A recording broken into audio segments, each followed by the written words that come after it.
ఓం విశ్వకర్మ గురవే నమః. ప్రేక్షకులందరికీ నమస్కారం. ద్రోణాపర్వంలోని 9వ భాగానికి స్వాగతం. సంజయుడు ధృతరాష్ట్రంతో తెలియజేస్తున్నాడు. కృష్ణార్జునులు ఇద్దరు కూడా శంఖాలను ఊదిండు. కృష్ణుడు పాంచాజన్యమును ఊదిండు. అప్పుడు ఆ సప్పుడుకు దేవతలందరూ ఇట్లాంటిగా గడగడ వణుకుతున్నారని, భూమి ఆకాశాలని గడగడ వణికినాయని సంజయుడు ధృతరాష్ట్రంతో తెలియజేసిండు.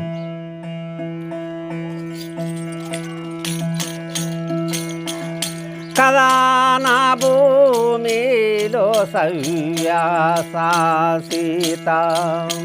కదా నా భూమిలో సవ్యాసాసీత, కార్ముకంబు నేను మదన జనకుడు రథముదోలాగా ధ్వజస్తంభము మీదాను, కదన భూమిలో సవ్యాసాసీత. ఆ యుద్ధ భూమి లోపల ఈ అర్జునుడు చాపమానాలను చేతి లోపలికి తీసుకున్నాడు. ఆ పరమాత్ముడు రథము నడుపుతున్నాడు. ఆ ధ్వజస్తంభం మీద ఆ ఆంజనేయ స్వామి అర్జునుడు.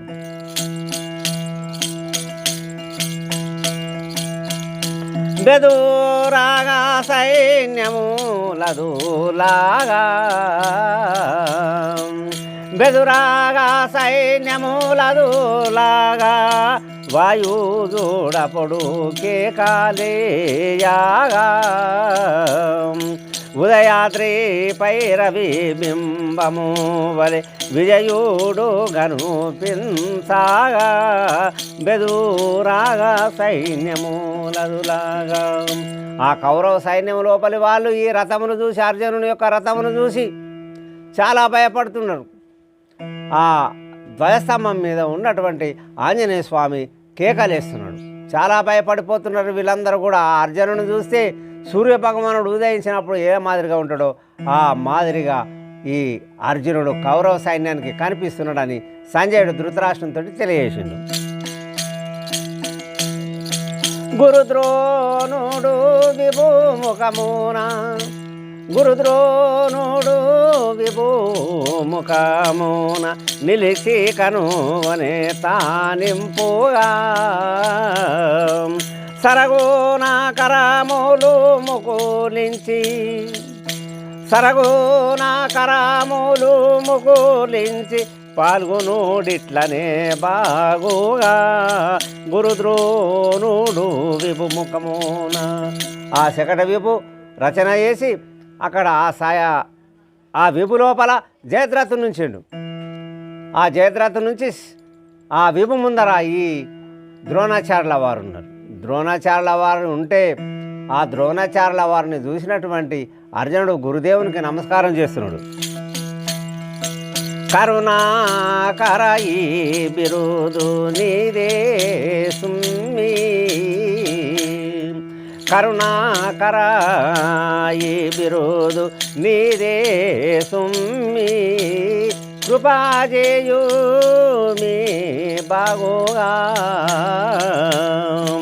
దురములో జయాద్రతు నీరావుగా, దురిమి వేసెదా శరభూమి బాగుగా, కరుణాకర ఈ బిరుదు నీరే. కరుణాకర గురుదేవ, ఆ జయద్రథుని సంవరించడానికి నాకు ఆజ్ఞేయు అని ఈ అర్జునుడు 2 చేతులు జోడించుకొని తన గురువు అయినటువంటి ద్రోణాచార్యుల వారితో ఈ విధంగా అన్నాడు.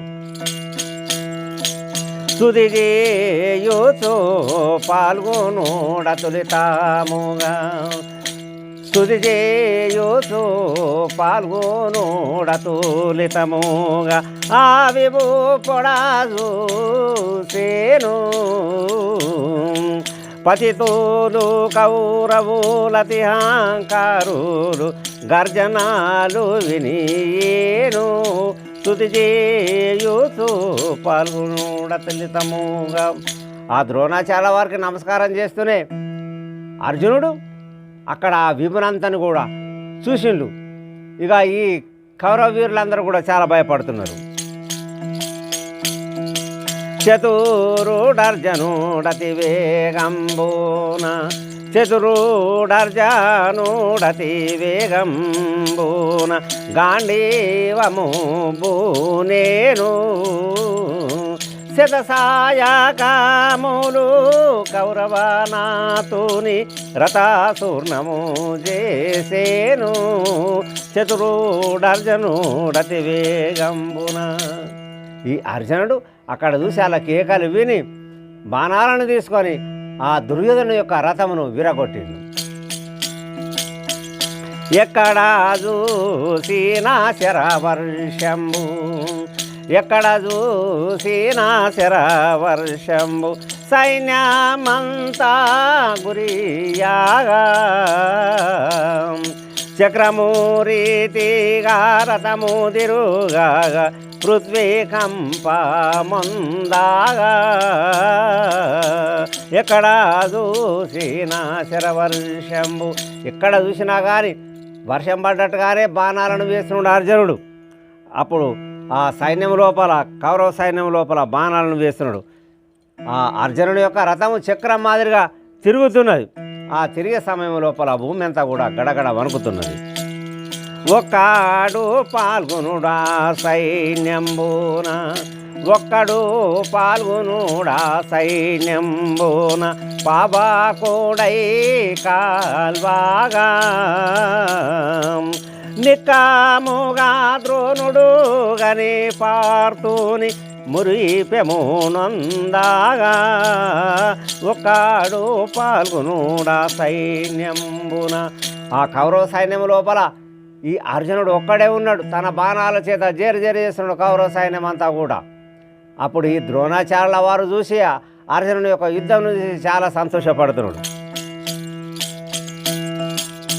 కరిరతంబులు కాల్బం బలంబులు కరిరతంబులు కాల్బలంబులు గణారథములు శరమూలం ధరణి మీదను గూల్చే పార్తుడు రణభూమిలో పాల కరిరతంబులు కాల్బలంబులు ఏనుగులను గుర్రాలను కాల్బలాలను సైనికులను రాజులను ఇట్లాంటిగా ఎందరో మందిని కూల్చిండు. రథాలను కూడా కూలబెట్టిండు. ఆ అగ్నిదేవుడు ఏ మాదిరిగా ఎండిపోయిన వనమును కాలుస్తాడో ఆ కౌరవ సైన్యమనంతను కూడా కూలబెడుతున్నాడు. వీరులెల్లాగని పారిపోగాను వీరులెల్లాగని పారిపోగాను దుశాసనుడంతాలా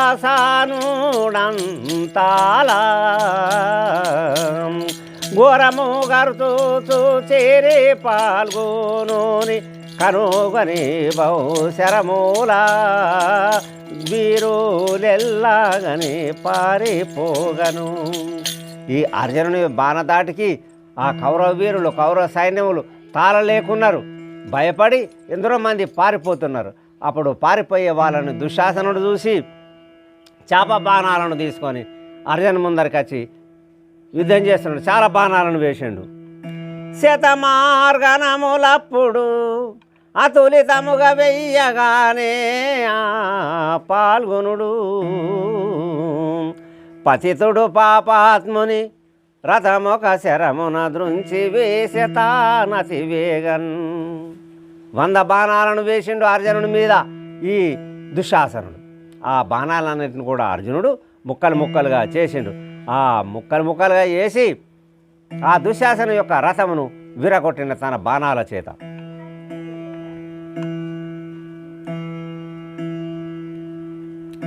రథమిరిగితే దుశ్శాసనుడతి వేగము బారిపాయా కథనమున కృతవర్ముడు యాదవుండును క్షితిపతులను గూర్చుకొని శీఘ్రము చేరే. ఎప్పుడైతే దుశ్శాసను యొక్క రథమును అర్జునుడు విరగొట్టిండో బాణాల చేత, అప్పుడు ఆ దుశ్శాసనుడు పారిపోయి ఆ కృతవర్ముని మరి ఇంకా ఇతరాతర రాజులందరినీ కూడా జమ చేసుకొని ఈ అర్జునునిపై యుద్ధం చేయడానికి వచ్చారు. ఒక్కనిపై సకల వీరులు ఒక్కనిపై సకల వీరులు మక్కువతో నిలిచి శరములతి వేగన్ చక్కగా వేయగా కనుగొని నిక్కముగా పార్థుడచట నిలిచె నరేంద్ర. ఈ దుశ్శాసనుడు అందరిని దోలుకొని వచ్చి అర్జునుడి మీద బాణాలను వేస్తే ఆ అర్జునుడు ఆ బాణాలన్నింటిని కూడా ఎదుర్కొని అంటే వాటిని ముక్కలు ముక్కలుగా చేసేసిండు. భయపడకుండా అక్కడ చక్కగా నిలబడి ఈ కౌరవులతో యుద్ధం చేసిండని సంజయుడు ధృతరాష్ట్రంతో తెలియజేసిండు. నభమేర్పడకుండా శరములు విభుగప్పెను విజయుడప్పుడు వేగముగన్ అభినవమాయను సైన్యము రభసముతో చూసెనా సుయోధనుడప్పుడు. అర్జునుడు తన బాణాల చేత ఆకాశంగా రాకుండా ఆ కౌరవ సైన్యం లోపల బాణాలను వేసి అక్కడ ఒక పరద కట్టినట్టు కట్టేసిండు ఆ బాణాలతో. ఇదంతా కూడా చూసినటువంటి ఆ దుర్యోధనుడు కృతవర్ముని మీద శరములు అతులితముగా పార్థుడిడిచి నంతలో వేగా మూర్ఛితుడాయ యాదవుండు రథమొరకు తీసినప్పుడు రణము నుండి. అర్జునుడు తన బాణాల చేత కృతవర్ముని చాలా బాధించిండు. ఆ అర్జునుడి యొక్క బాణాలచే కృతవర్మునికి తగిలితే ఆ కృతవర్ముడు అక్కడ ఆ యుద్ధరంగం లోపల మూర్ఛొచ్చి పడిపోయాడు. అప్పుడు ఇతరులు ఆ కృతవర్ముని యొక్క రథమును పక్కకు తీసుకెళ్ళింది. పార్థునికి సాయంబు సాత్యకి తావచ్చినప్పుడు సంతోషమునన్ దాత్రీసుల సైన్యమెల్లను మూర్ఛిల్లబడగొట్టినప్పుడు కథనములోనన్. ఆ అర్జునునికి సాయంగా సాత్యకి వచ్చిండు. వీళ్ళిద్దరు కూడా కలిసి ఆ కౌరవులను చాలా వరకు సైన్యమును సంవరించిండు. కొంతమంది మూర్ఛపై పడ్డారు. కౌరవులకు పరమ మిత్రుడు గర్వాంధుడు శృతాయుధుండు సుజ్ఞానికన మది విచారం బిలజేసెను అభిమానుడొక్కడే అక్షౌనీల సైన్యము గూల్చే.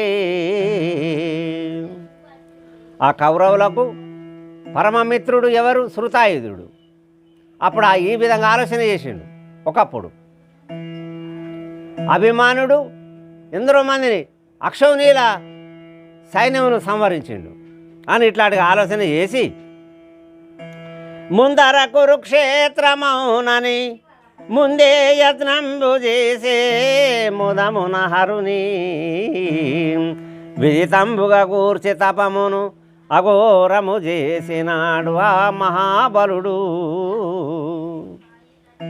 యుద్ధరంగము లోపల కురుక్షేత్రము లోపల అభిమానుడు చాలా వరకు సైన్యమును సంవరిస్తాడని తెలుసుకొని ఆ ముందర యోగం అంతా కూడా తెలుసుకున్నటువంటి ఈ శృతాయుధుడు ఈ కురుక్షేత్రం ఎలాగూ జరుగుతుంది అని ఆ పరమేశ్వరుణ్ణి గూర్చి చాలా తపము చేసిండు. 12 ఏళ్లకు పరగ ప్రత్యక్షమై పలికే శంకరుడు పరమదయతో ఏమీ చేయించినను వేడ పని ఏమి చెప్పు మనగని చెప్పే సంశయమునా. 12 ఏళ్లకు ఆ పరమేశ్వరుడు ఈ శృతాయుధునికి ప్రత్యక్షమై, నాయనా నువ్వు ఏ కోరికతోటి తపస్సు చేసినవో నేను సఫలం చేస్తా కోరుకు అని ఇట్లాంటిగా ఆ శృతాయుధునితోటి ఆ పరమేశ్వరుడు అన్నాడు. భగవంతుని కృపలేకను విదితంబుగా జయమేమి జగతిలో కాదు అందుకు నా మనసందున పొందుగనొక వాక్యము నేనడిగెదను. పరమేశ్వర, నీ కృపలేనిది ఎక్కడ కానీ జయమన్నది కలగది. నా మనసు లోపల ఒక కోరిక ఉన్నది, నేను అడుగుతా, అని ఇట్లాంటిగా ఆ శృతాయుధుడు పరమాత్మతోటి పరమేశ్వరునితోటి అన్నాడు. పాండవులకై పరగాక్షౌనీలు 7 కౌరవులకు 11 అక్షౌనీలుండ యోధాన యోధులు కౌరవ పక్షంబు ఉండగా పజయంబూర్విలగలుగుట. పరమేశ్వర పాండవులకేమో 7 అక్షౌనీల సైన్యం ఉన్నది, మరి కౌరవులకేమో 11 అక్షౌనీల సైన్యం ఉన్నది. మరి కౌరవులు గెలవాలన్నా యుద్ధం లోపల? ఈ పాండవులు గెలుస్తారు. దీనికి కారణం ఏమిటిది? 11 అక్షౌల సైన్యం ఉన్నోళ్ళు ఓడిపోవడమా అని ఇట్లాంటిగా ఆ పరమేశ్వరునితోటి శృతాయుధుడు అన్నాడు. ముందరి యోగము కొరకును సందేహము లేక నాకు చక్కగా శరమున్ నికంబుగా నివ్వు మనగను మక్కువతో బలికెనప్పుడు మణికంఠుడిలా. 11 అక్షౌహిణీల సైన్యం ఉన్నటువంటి ఈ కౌరవులు ఓడిపోవడమా, 7 అక్షౌహిణీల సైన్యం ఉన్న పాండవులు గెలవడమా? ఇది చాలా విచిత్రంగానే అనిపిస్తున్నది. కాబట్టి ఆ పాండవులను ఓడించడానికి నాకు ఒక బాణం కావాలా, నాకు అది ఒకటి దాన్ని ప్రసాదించని ఆ పరమేశ్వరుని శృతాయుధుడు అంటే అప్పుడు ఆ పరమేశ్వరుడు ఏమన్నాడు కదా, హరిహరులము మాకు భేదము ఇలా లోపల లేదు చూడు, ఇప్పుడు నీకు తప్పకనొక యుక్తి తెలిపెదా, మీ జనకుడు వర్ణుని వద్ద గలగలదొకటి. శృతాయుధ, మా ఇద్దరికి మన భేదం ఉన్నది అనుకుంటున్నావా? ఏ మాత్రము భేదము లేదు. హరిహరులకు ఏమాత్రము, శివకేశవులకు ఏమాత్రం భేదము లేదు. కృష్ణుని నేనే, శివుని నేనే, శివుడే అతడు, కృష్ణుడే అతడు, మాకేమాత్రం భేదం లేదు. నువ్వు భేదభావంతో ఇట్లాడుగా చూడకు. నీకు ఒక మాట చెప్తా, మీ తండ్రి గారి దగ్గర వరుణుని దగ్గర గద ఉన్నది. వరుణుడు ఇచ్చును ఆ గద, సామర్థ్యము చెప్ప నీకు అరమొరలేక సను మనగను శృతాయుధుండు చక్కగా తన జనకుని సన్నిధికి. నాయన శృతాయుధ, వర్ణుడు మీ తండ్రి గారి దగ్గర ఒక గద ఉన్నది, దాన్ని మనం తప్పకుండా నీకు ఇస్తాడని ఇట్లాంటిగా ఆ శృతాయుధునితోటి పరమేశ్వరుడు తెలిపిండు. అప్పుడు శృతాయుధుడు తన తండ్రి అయినటువంటి వరుణుని దగ్గరికి వచ్చిండు. వానికొకనాడు వర్ణుడతి నదివేగా తాను ప్రసన్నుడై తనయునకును మానక గద ఇచ్చి మరి వానితోననే దీని ఇతరుల మీద వెయ్యబోకు. అతని భక్తికి మెచ్చినటువంటి శృతాయుని భక్తికి మెచ్చినటువంటి ఆయన యొక్క తండ్రి ఆ వర్ణుడు నీ భక్తికి మెచ్చిన ఇగో తీసుకో ఈ గద అని ఆ గదను ఇచ్చి, నువ్వు మాత్రం అల్పుల మీద, దీనుల మీద, అస్త్రశస్త్రాలు లేని వారి మీద ప్రయోగించకని ఇట్లాంటిగా ఈ మాదిరిగా చెప్పి ఆ గదని చేయమన్నాడు కదా. రణ పండితులెవరైనను దునుమను వచితిను నీ హస్తము చేతను పూని శత్రువురవున అనుమానము లేక విడువు అజుని పైన. యుద్ధవీరుల పైన, ఆ యుద్ధవీరులు నిన్ను సంవరించడానికి వచ్చినప్పుడు ఈ బాణమును ప్రయోగించు, ఈ గదను ప్రయోగించు. అటువంటి వారి మీదనే గదను ప్రయోగించాల. ఆ బ్రహ్మదేవుని మీద కూడా ప్రయోగించిన పర్వాలేదు, కానీ అస్త్రశస్త్రాలు చేతుల లేని వారి మీద ప్రయోగించకు నాయనని ఆ వరుణుడు శృతాయుధునికి గదను ఇచ్చిండు. శస్త్రము లేకని శస్త్రుల దాత్రీషుల మీద నిర్యాణము వేసితేను నీ మస్తకమున మరలి దగులును ఏ సోమంబైన దీనికెదురు లేదు. శస్త్రస్త్రాలు లేని వారిని, పారిపోయేటి వాళ్ళని, శరణన్న వాళ్ళని ఇట్లాంటిగా వాళ్ళ మీద గద వేసినట్లయితే అది వెళ్ళి వాళ్ళకు తగలకుండా మరలి అది నీకచ్చి తలిగి నిన్ను సంవరిస్తుంది నాయన అని చెప్పి ఆ గదను వర్ణుడు ఇట్లాంటిగా ఇచ్చిండు అని ఈ విధమున తెల్పియు తనయునికి గదను ఇచ్చి తర్లెను వేగ ఘనమైన గద బలంబున సని అర్జునునెదుట నిలిచి శరములు వేగా. ఇట్లాంటి యొక్క ఆ గద యొక్క నియమనిష్టాలని తెలియజేసి ఈ వర్ణుడు వెళ్ళిపోయాడు. ఆ గద బలము చేత గర్వాంధుడైనటువంటి ఈ శృతాయుధుడు ఆయుధాలను చేతపట్టుకొని అర్జును ముందరికి వెళ్ళి చాలా బాణాలను వేసిండని సంజయుడు ధృతరాష్ట్రునితో తెలియజేసిండు.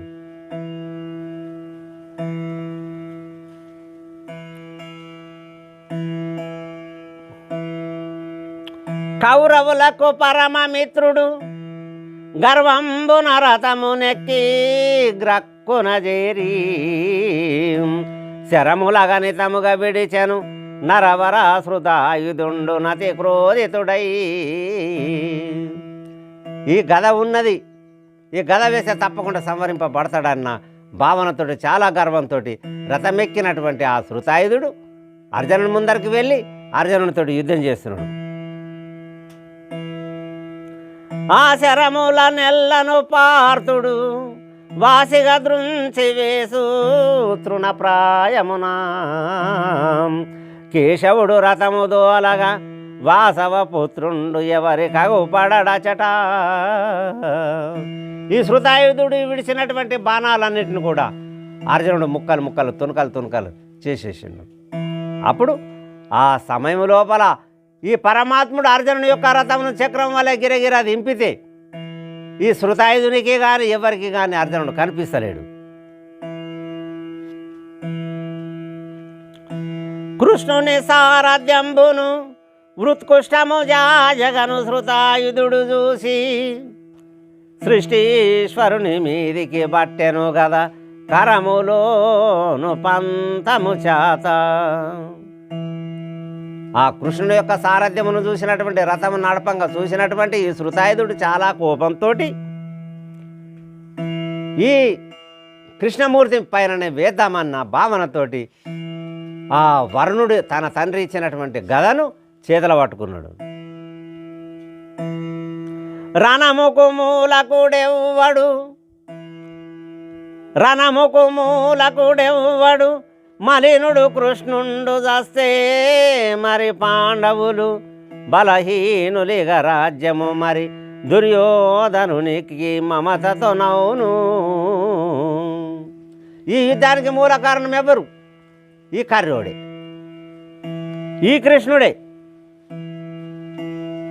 ఈ కృష్ణుని సంవరిస్తే ఆ పాండవులు బలహీనులైపోతారు. అప్పుడు అనాయాసంగా రాజ్యము ఈ కౌరవులకు అవుతుందన్న భావనతోని కారకుండు కర్యవాడని నేర్పుతో కనులెర్రగా చేసి పూనెను నివారమాగద పృథివీ కంపమునందు పురములు గిరులు. అన్నిటికీ కారణమైనటువంటి ఈ కర్ణుడే అని ఆ శృతాయుడు చాలా కోపంతో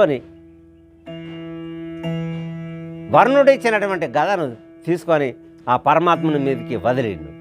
అప్పుడు అది వెళ్ళంగా దాని సప్పుడుకు భూమి ఆకాశాలన్నీ గుట్టలు చెట్లు ఇవన్నీ కూడా గడగడ వణుకుతున్నాయని ఆ సంజయుడు ధృతరాష్ట్రునితో తెలియజేసిండు. వాసవపుత్రుడు రణములు ఈ సాది జయ్యగను వీరులనెల్లా ఈ సమయము దృంచెదనని కేశవుని మీద గదను వేసె నరేంద్ర. ఇక అర్జునుడు చిచ్చర పీరుడుకు వలె ఆ యుద్ధ రంగం లోపల కౌరవ సైన్యమునంతా కూడా తెగటారుస్తున్నాడు. ఇదే సమయమని ఆ పరమాత్ముని మీద ఈ శృతాయుధుడు గదను వేసిండు నరేంద్ర అని మహారాజని ఆ సంజయుడు ధృతరాష్ట్రునితో అన్నాడు.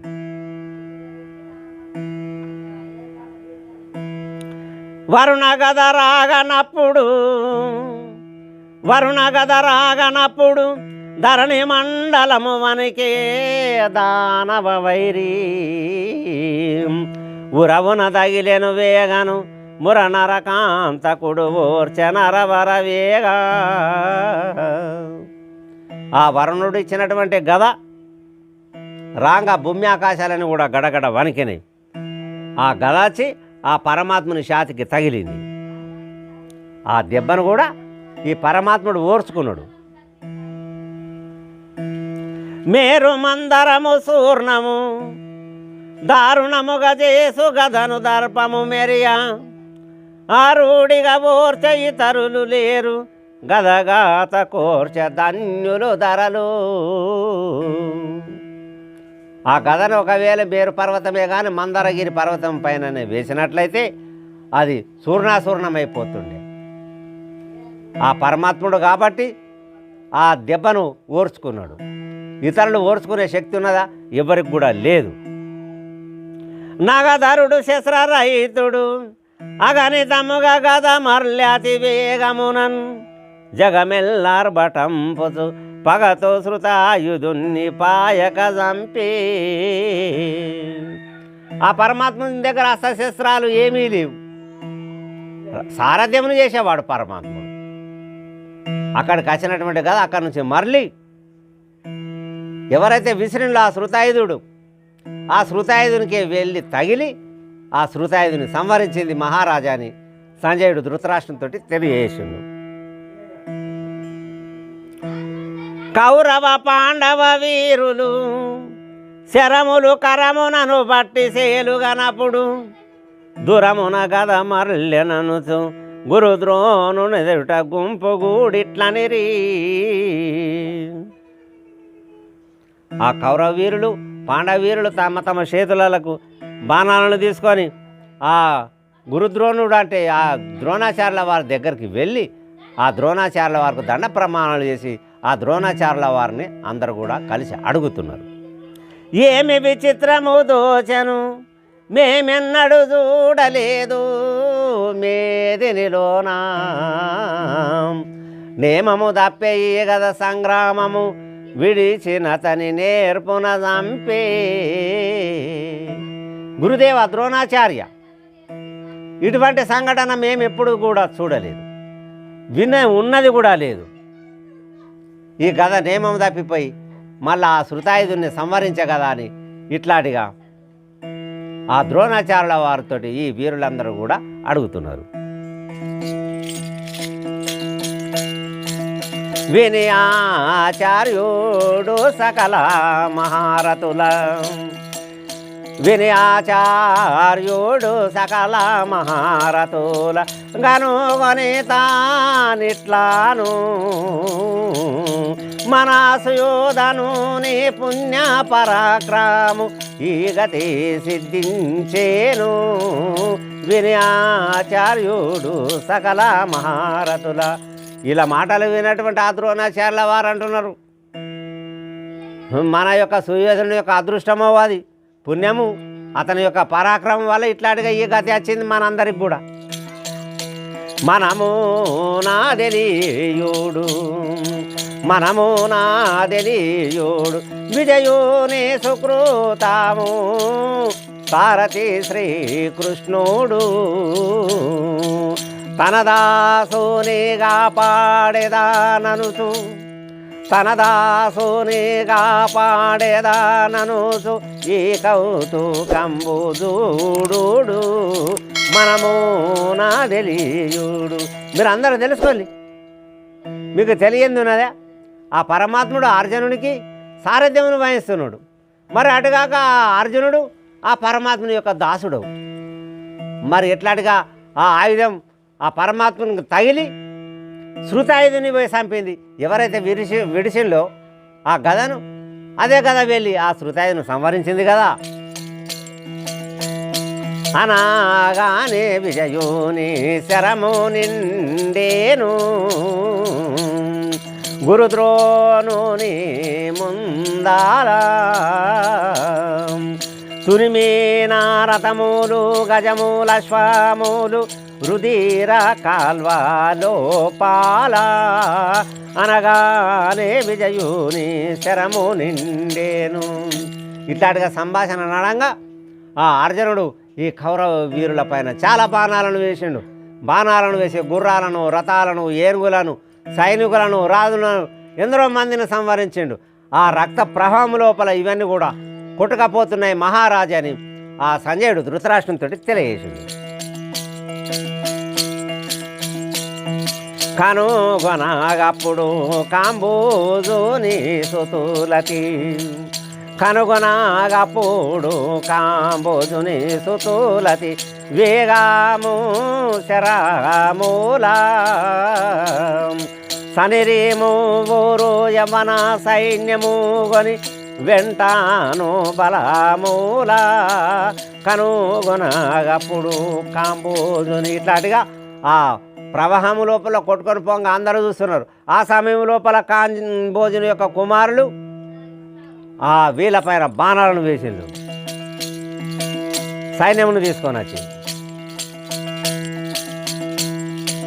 శృతాయు అచ్యుతూని రక్షకుడు, శృతాయు అచ్యుతూని రక్షకుడు సకల యవ్వనులును జతగూడి 10,000 మహారథులు ఆ పార్థుని మీదాను.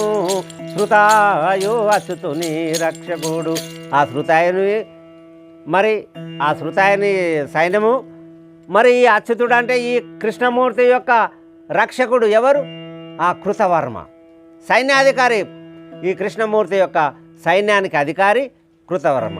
ఈ కృతవర్మ ఈ కౌరవుల పక్షాన ఉండి యుద్ధం చేస్తున్నాడు. వీళ్ళందరూ కూడా ఒక 10,000 మంది మహారాజులందరూ కలిసి ఆ అర్జునుని మీద మోకుమ్ముడిగా ఇట్లాంటిగా దాడి చేసిండు. అతులితాముగా సాయకములేయగా, అతులితాముగా సాయకములేయగా విజయుడు క్రోధమునాను క్షితిపై గూల్చేను సకల మహారథుల నిమిషార్థములోను అతులితముగా సాయకములేయగా. ఇట్లాంటిగా వీళ్ళందరూ 10,000 మంది మహారథులందరూ కూడా ఆ అర్జునుడి మీద బాణాలను వేసి ఆ అర్జునుడు వీళ్ళందరినీ కూడా ఒక నిమిషార్థము లోపల సంహరించిండు. లక్షల కొద్దిగా తలలు ఊర్ధ్వగతి, లక్షల కొద్దిగా తలలు ఊర్ధ్వగతి పక్షుల వలె బోగాను చక్షుల కుమారుడు ఆచార్యునితో అతివేగమిట్లాను లక్షల కొద్దిగా తలలు. ఆ అర్జునుడు వీళ్ళ యొక్క శిరాలను తీసేస్తే ఆ శిరాలన్నీ కౌరవుల యొక్క శిరాలన్నీ ఆకాశ మార్గాన వెళ్ళిపోయి పడుతున్నాయి కింద. అప్పుడు ఈ దుర్యోధనుడు చూసి ఆ ద్రోణాచార్యుల వారితో ఇట్లాంటిగా అంటున్నాడు, రక్షించు మీ జయద్రతో నిప్పుడు, రక్షించు మీ జయద్రతో నిప్పుడు పార్థుడి దినము నాను సాక్షాత్తుగా జయద్రతుని దృంతునని శబదపూర్వకంబును రక్షించు మీ జయద్రతుని పూడు. గురుదేవా అని ఇట్లాంటిగా 2 చేతులు జోడించుకొని ఆ దుర్యోధనుడు అంటున్నాడు, ఆ జయద్రథుని మాత్రం నువ్వు ఎట్లనా చేసి నువ్వు రక్షణ చేయు. ఆ అర్జునుడు ఇలా జయద్రథుని సంహరిస్తానని అంటున్నాడు, ఎట్లన్నా చేసి నువ్వు ఆ జయద్రథుని తప్పకుండా కాపాడని 2 చేతులు జోడించుకొని ఆ ద్రోణాచార్యుల వారితో ప్రార్థన చేసింది. సాయంకాలం బైతే విజయుడు, సాయంకాలం బైతే విజయుడు సంగారాభువిలో పాల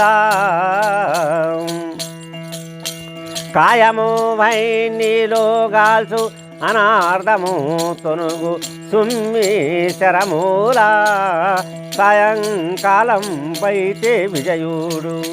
గురుదేవా ఇలా సాయంకాలం అయితే ఆ అర్జునుడు తనకు తాను అగ్ని ప్రవేశం చేస్తాడు, అగ్ని ప్రవేశం కూడా చేస్తాడు.